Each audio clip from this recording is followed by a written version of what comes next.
এদিন সন্ধ্যায় সোনার হার ছিনতাই করার ঘটনায় চাঞ্চল্য ছড়ালো জলপাইগুড়ি পৌরসভার 18 নম্বর ওয়ার্ডের অন্তর্গত মহুরীপাড়া এলাকায়। এদিন রাতে মহুরীপাড়া পুজো মণ্ডপ সংলগ্ন এক মহিলার দোকানে ক্রেতা সেজে দুই যুবক আসেন এবং জিনিসপত্র কেনার নাম করে হঠাৎ তার গলার থেকে প্রায় 1 ভরি সোনার হার ছিনতাই করে পালিয়ে যায়। পুরো ঘটনায় এলাকায় চাঞ্চল্য ছড়িয়েছে। পুরো ঘটনার তদন্ত শুরু করে দিয়েছে জলপাইগুড়ি কোতোয়ালি থানার পুলিশ। এ বিষয়ে থানার লিখিত অভিযোগ দায়ের করেন সেই মহিলা। কিভাবে হলো?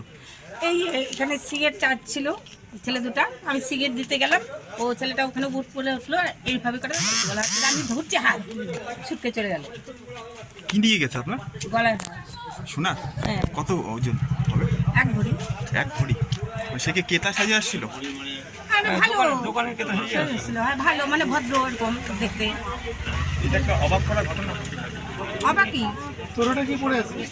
কি নাম আপনার? মিনতি পাল। হ্যাঁ, মিনতি পাল। মিনতি বালা। মিনতি পাল।